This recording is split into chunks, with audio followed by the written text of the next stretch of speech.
estamos nuevamente en La Vida como es. Les habla José María Contreras.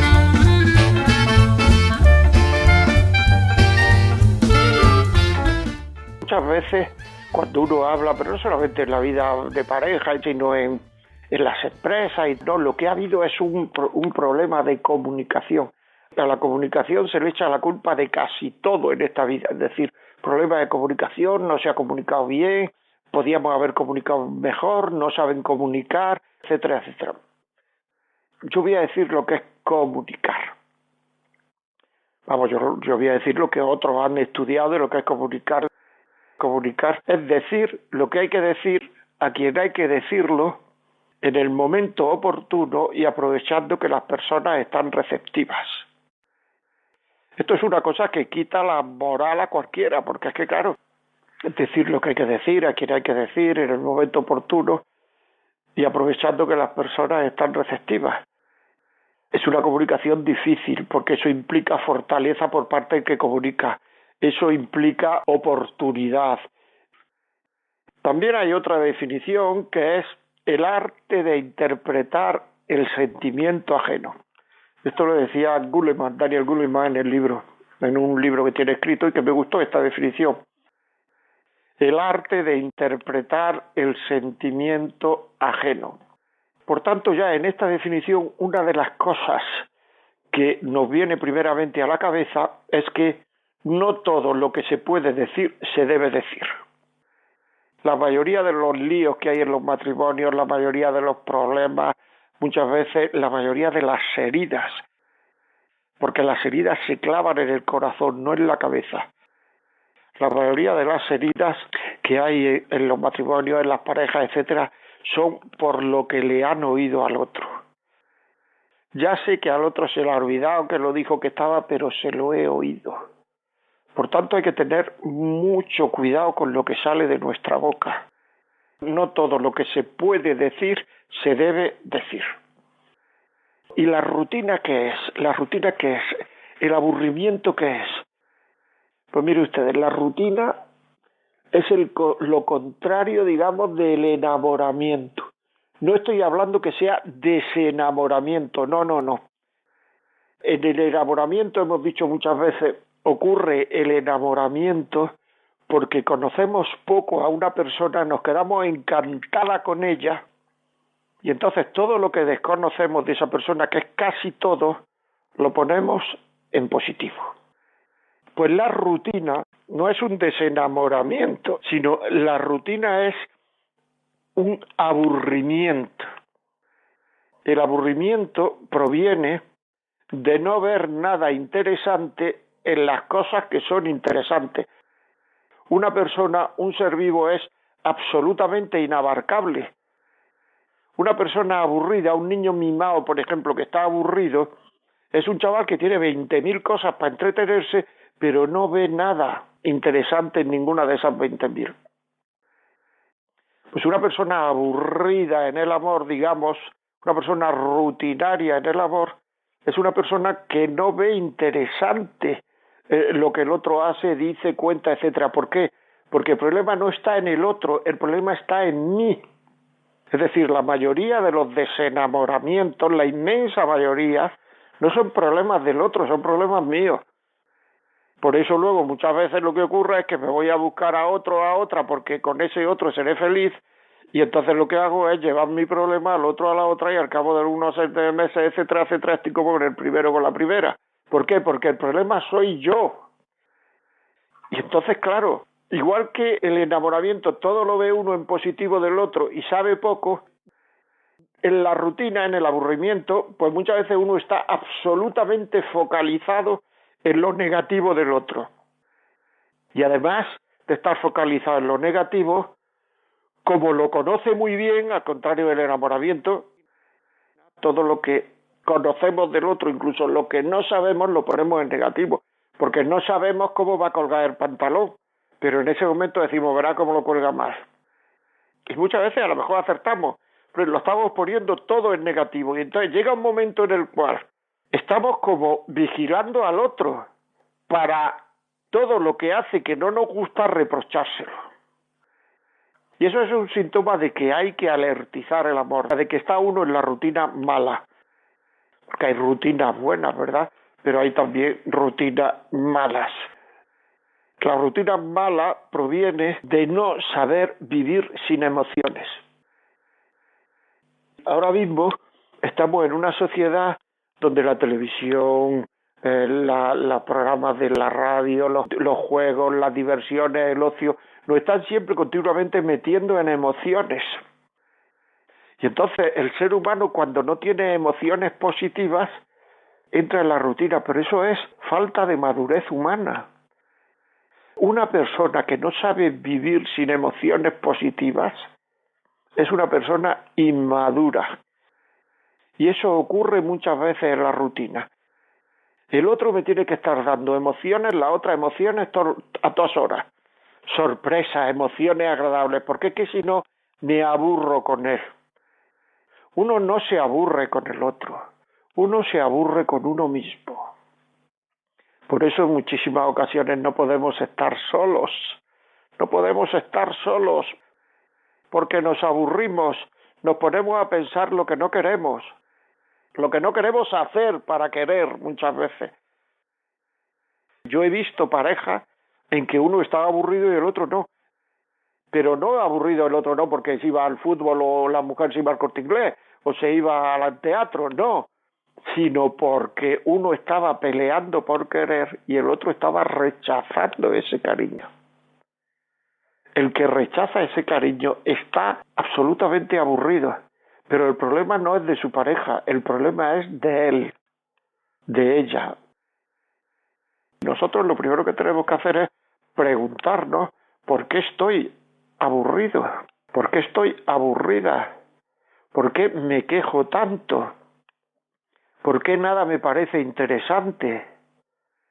Cuando se está en ese tedio, porque eso es tedio, es que no solamente no te parece interesante tu marido, tu mujer, sino que es que hay otras muchas cosas que no te parecen interesantes.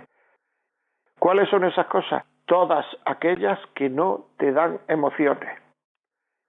Entonces interesa mucho el fútbol, interesa mucho una novela, interesa mucho una película, porque generalmente los espectáculos están producidos, están hechos para crear emociones. Pero en el momento en que no tengo emociones dentro de mí, pues entonces estoy aburrido. Me gustaría que nos diéramos cuenta que el problema es nuestro. Si aquí hay gente que está como tú, viviendo como tú, con un marido y una mujer como el tuyo, con unos hijos como los tuyos, etcétera, y no están aburridos. ¿Por qué? Porque la vida le parece muy interesante, el amor le parece muy interesante. Siempre se puede luchar por querer más, siempre se puede uno esforzarse por querer más, pero es que no lo consigo. Por mucho que lo que intente, por mucho que tal, no lo consigo. Porque quien está aburrido eres tú. No me pueden decir, si yo estoy deseando de interesarme por todo, de no sé cuánto, etcétera, etcétera, pero todo lo que veo, incluido mi marido y mujer, no me parece interesante. Entonces, ¿por qué no nos interesamos? Muchas veces por falta de profundidad, por falta de conocer cosas a fondo. Porque todo lo que uno conoce a fondo termina interesándole. Una persona empieza a leer y termina diciendo, oye, esto de la literatura es una cosa muy interesante. Y yo antes me creía que era un tío que contaba historias, unos señores que contaban historias, pero es muy interesante. Ah, ¿por qué te parecía que eran unos señores que contaban historias así en plan despectivo y tal? ¿Por qué? Porque no conocías lo que era la literatura. Igual ocurre con todo, con la educación de los hijos. Es que esto es muy interesante, esto de ponerse a educar a los hijos y aprender ideas y aprender cosas, porque yo las veo luego reflejadas en mi hijo. Yo no sabía que esto era tan interesante. Y toda la gente que no educa, porque hay muchísima gente que no educa, es porque no se han preocupado por ver lo interesante que es educar a los hijos. Nos interesamos solo porque tengan comida, tengan médico y tengan trabajo en el futuro. Luego nos estamos preocupando mucho de su cuerpo, pero no estamos preocupando de su persona.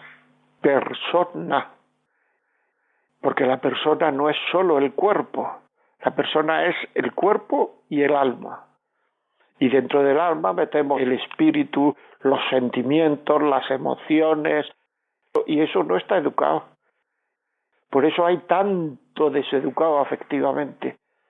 Probablemente nosotros estamos deseducados afectivamente. Por eso entramos en la rutina, porque afectivamente es que estamos deseducados y no sabemos qué tengo que hacer para querer al otro. Nos están diciendo que para querer al otro lo único que hay que hacer es meterse en la cama con él o con ella. Pero es que es mentira eso. Se pueden hacer miles de cosas. Y la comunicación puede ser de tres formas. Puede ser una comunicación verbal, que es la que se da cuando uno dice cosas. Luego hay otra comunicación que es la comunicación no verbal, el lenguaje de los gestos, que en esa comunicación la gente, lo que vemos, las personas lo que vemos son las intenciones de la otra persona.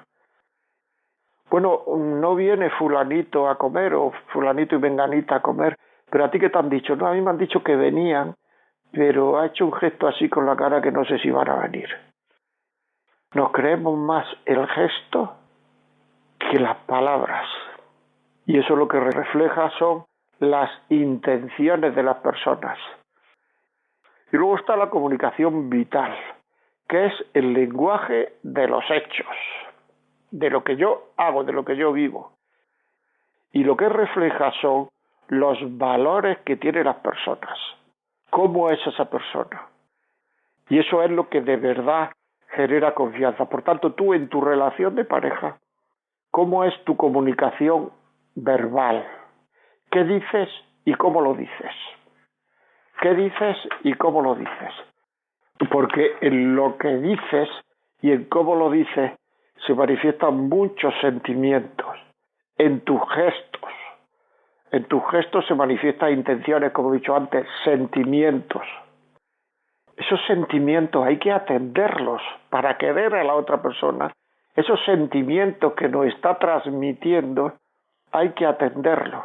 Pero muchas veces nos creemos que ya lo sabe él o ella porque me ve lo que siento, porque se lo he dicho. No. Un momento.